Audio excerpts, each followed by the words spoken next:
Hello শিক্ষার্থী বন্ধুরা, তোমরা সবাই কেমন আছো? আশা করি সবাই ভালো আছো। আজকে আমরা নতুন আরেকটি লেসন করব। আজকে যে বই থেকে আমরা লেসন 6 করব সেটি হচ্ছে ক্লাস 6 এর ইংলিশ গ্রামার অ্যান্ড কম্পোজিশন বইটি থেকে। আজকে আমরা শিখব অক্সিলারি ভার্ব সম্পর্কে। চলো তাহলে কথা না বাড়িয়ে আজকের ক্লাসটি আমরা শুরু করে দেই।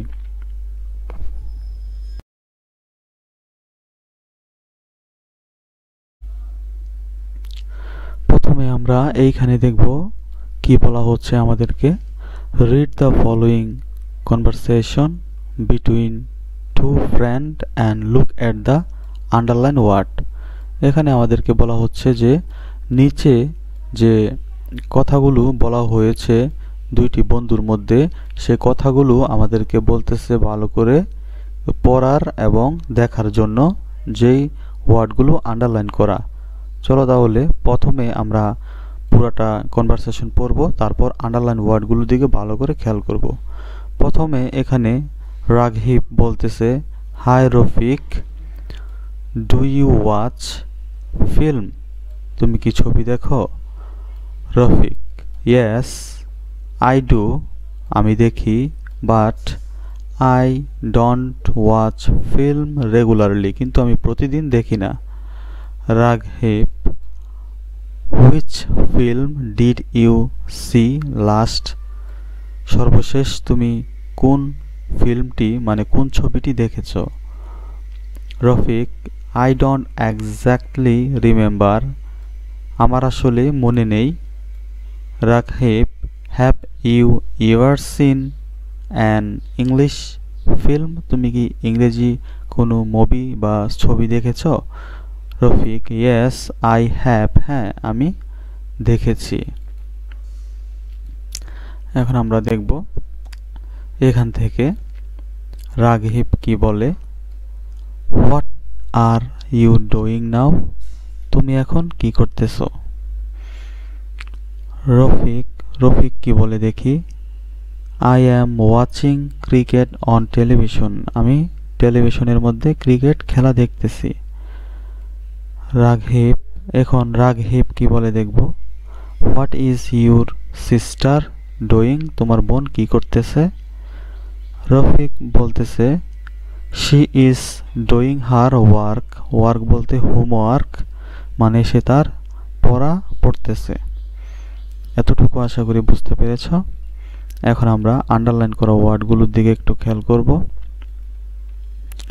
এখানে প্রথম যে আন্ডারলাইন করা ওয়ার্ডটি আছে সেটি হচ্ছে ডু, তারপর ডাস, ডিড, ডাজন্ট, হ্যাভ, আর, তারপর আছে এম। নিচে আরো আছে, আমরা একটু খেয়াল করব। এখানে তোমরা যে আন্ডারলাইন করা ওয়ার্ডগুলো দেখতে পাচ্ছ, ইজ, আর, এগুলি সবগুলোই হচ্ছে কি অক্সিলারি ভার্ব, মানে সাহায্যকারী ভার্ব। এই ভার্বগুলো তোমরা খাতার মধ্যে একটু নোট করবে এবং বাসার মধ্যে এই যে এই ভার্বগুলো তোমরা মুখস্থ করে নেবে। এগুলো হচ্ছে অক্সিলারি ভার্ব। এখন আমরা দেখব এই ভার্ব সম্পর্কে এখানে কি বলা হয়েছে। All the underline word come from action verb.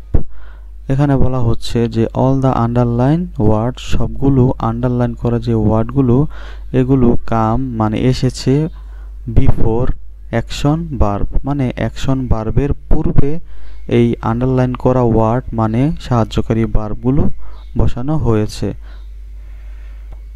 আশা করি বুঝতে পেরেছ। এখানে বলা হচ্ছে আন্ডারলাইন করা যে ওয়ার্ডগুলো সেগুলো কাম মানে এসেছে, বিফোর মানে পূর্বে। কোনগুলোর পূর্বে? এই যে অ্যাকশন ভার্বগুলোর পূর্বে এই অক্সিলারি ভার্ব মানে সাহায্যকারী ভার্বগুলো বসে। তারপরে এখানে কি বলা হচ্ছে আমরা একটু খেয়াল করব। এখানে বলা হচ্ছে help them from continuous tense, মানে কন্টিনিউয়াস টেন্স বলতে চলতেছে এমন কোনো সেন্টেন্সকে বোঝায়, যেমন আই এম গোয়িং, আমি যাচ্ছি। এরকম চলতেছে কোনো কথা প্রকাশ করলে কোনো ইংরেজি সেন্টেন্স দ্বারা সেটিকে বোঝানো হয় কন্টিনিউয়াস টেন্সের মধ্যে রেখে ওই সেন্টেন্সটা করা হয়েছে।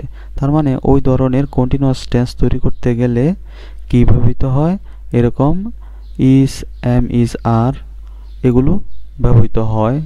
পূর্বে আমরা যেই আন্ডারলাইন করা ওয়ার্ডগুলো দেখেছি সেগুলো ব্যবহৃত করা হয়। আর কোথায় ব্যবহার হয়, নেগেটিভ সেন্টেন্সের ক্ষেত্রে এবং ইন্টারগেটিভ সেন্টেন্সের ক্ষেত্রে ওপরের আন্ডারলাইন করা অক্সিলারি মানে সাহায্যকারী ভার্বগুলো ব্যবহৃত হয়। আশা করি তোমরা বুঝতে পেরেছ ওই অক্সিলারি ভার্বগুলো কোন কোন জায়গায় ব্যবহার করা হয়। তারপরে এখানে আরো বলা হচ্ছে this are all auxiliary verb. এগুলো তো আমি একটু আগেই বলে দিয়েছি যে উপরে সবগুলি হচ্ছে auxiliary verb. They are also call helping verb. তার মানে এগুলোর আরেকটি নাম আছে, সেটি কি হেল্পিং ভার্ব।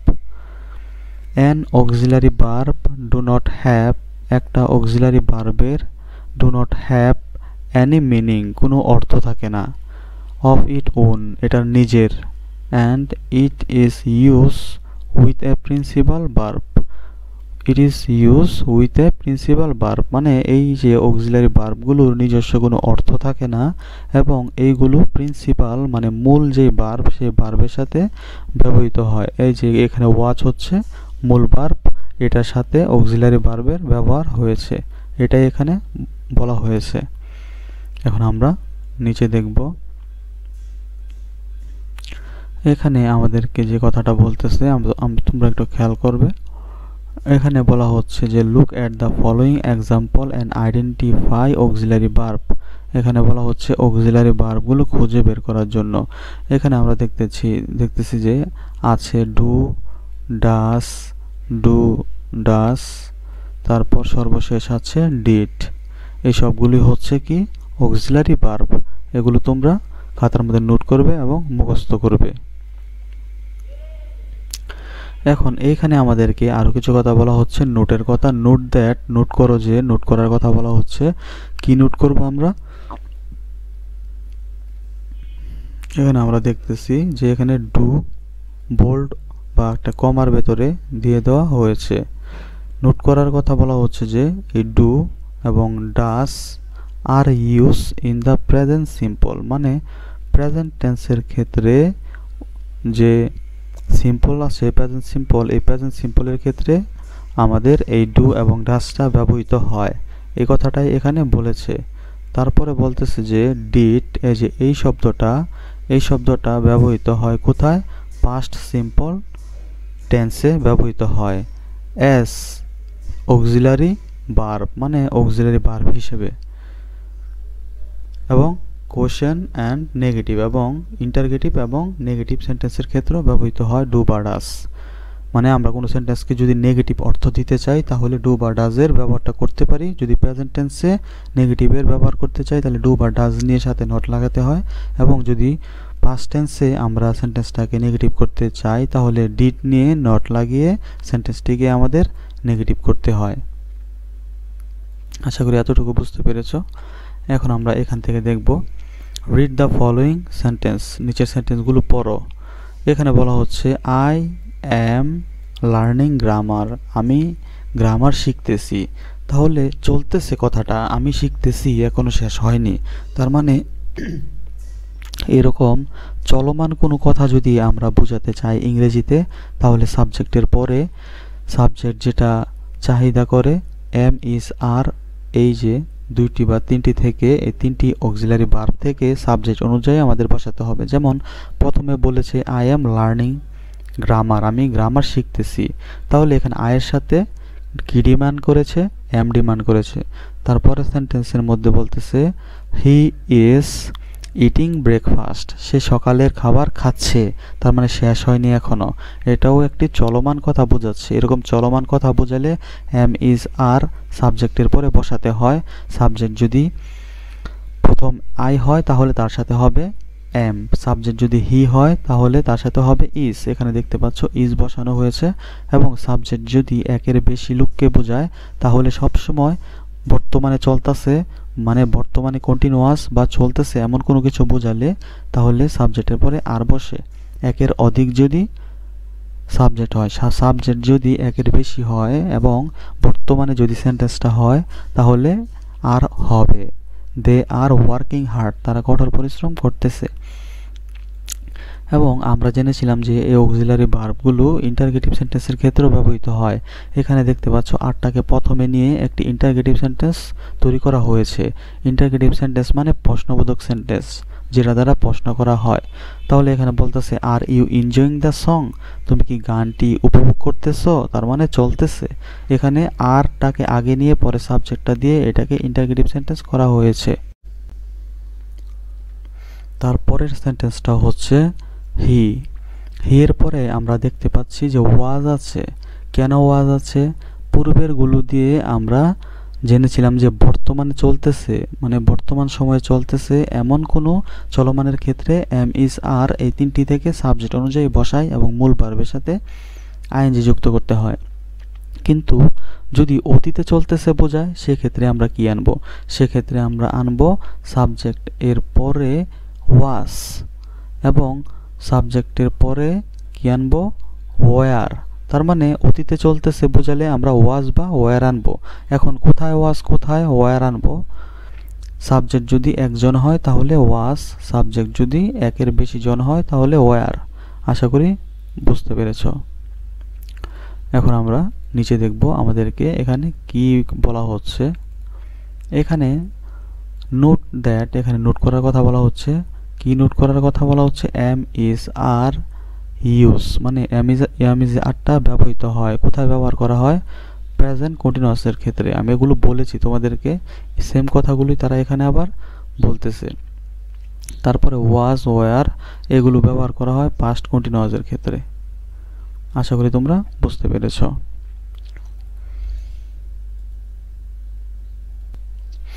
এখন আমরা শিখব হ্যাভ এবং হ্যাজের ব্যবহার। এখানে দেখতে পাচ্ছ হ্যাভ, তারপর আছে হ্যাজ, তারপর আছে হ্যাড। হ্যাভ, হ্যাজ এবং হ্যাডের ব্যবহারটা এখন শিখব। প্রথমে তোমরা একটু খেয়াল করবে, প্রথম সেন্টেন্সটার মধ্যে বলা হচ্ছে দে ওন দ্য ম্যাচ, তারা খেলাটি জয়লাভ করেছিল, মানে খেলাটি জয়লাভ করেছিল। এটি হচ্ছে অতীতের কথা। এমন অতীতের কোনো কথা যদি তোমরা বলতে চাও তাহলে অবশ্যই তোমাদের কি করতে হবে? হ্যাভ বা হ্যাজের বা হ্যাডের ব্যবহারটা তোমরা করে সেন্টেন্সটাকে তৈরি করতে পারো। যেমন এখানে হ্যাভের ব্যবহার করে এটিকে অতীতের কথা প্রকাশ করা হয়েছে, they have won the match. তার মানে এখানে হ্যাভ ব্যবহার করলে সেন্টেন্সটা অতীতের হয়ে যাবে, তারা খেলাটি জয়লাভ করেছিল। কিন্তু এখানে একটি শর্ত হচ্ছে হ্যাভ বা হ্যাজের পরে যে মূল ভার্বটি থাকবে তার 3 নাম্বার ফর্মটি লিখতে হবে। সে মূল ভার্বের 3 নাম্বার ফর্ম। তারপরে আমরা দেখতে পাচ্ছি এখানে হ্যাজ এর ব্যবহারটা করা হয়েছে। হ্যাজ এর পরে যে মূল ভার্বটা আমরা এখানে দেখতে পাচ্ছি সেটি হচ্ছে কি? সেটি হচ্ছে ফিনিশড। এখানে ফিনিশের 3 নাম্বার ফর্ম হচ্ছে ফিনিশড, ইডি যুক্ত করা হয়েছে। তাহলে he has finished his lunch, সে তার লাঞ্চ বা দুপুরের খাবার শেষ করেছে। তার মানে অতীতের কথা বলতেছে হ্যাজ যুক্ত করে, কিন্তু হ্যাজের পরে যে মূল ভার্ব থাকবে তার 3 নাম্বার ফর্ম লিখতে হবে। আশা করি হ্যাজের ব্যবহারটা বুঝতে পেরেছো। হ্যাড একইভাবে তোমাদের লিখতে হবে, সাবজেক্টের পরে হ্যাড যদি লেখো তাহলে মূল ভার্বের 3 নাম্বার ফর্ম লিখতে হবে। এটাকেও অতীত অর্থই প্রকাশ করবে, কিন্তু এটা হবে একটু বেশি অতীত, পূর্বেরটা থেকে একটু বেশি অতীত। সেম একইভাবে দেখতেছো এখানে বলা হচ্ছে আই উড হ্যাভ, এখানে যেহেতু হ্যাভ এর ব্যবহার হয়েছে তারপর মূল ভার্বের 3 নাম্বার ফর্ম লিখতে হবে। আশা করি তোমরা বুঝতে পেরেছো। এগুলো হচ্ছে অক্সিলারি ভার্ব। তাহলে হ্যাভ, হ্যাজ, হ্যাড এই তিনটি তোমরা নোট করো। এগুলো কি? অক্সিলারি বা হেল্পিং ভার্ব। তারপর এখানে আমরা দেখতে পাচ্ছি মডালের কিছু ব্যবহার। এই মডালের ব্যবহারগুলো আমরা সামনে যেই ক্লাস আছে, সামনের ক্লাসে আমরা এই মডালের ব্যবহারগুলো শিখব। আশা করি সেই পর্যন্ত আমাদের সাথেই থাকবে। এই চ্যানেলটাকে সাবস্ক্রাইব করে রাখবে যেন পরবর্তী মডালের ক্লাসটি দেওয়ার সাথে সাথে তোমরা পেতে পারো। ধন্যবাদ তোমাদের সবাইকে সাথে থাকার জন্য।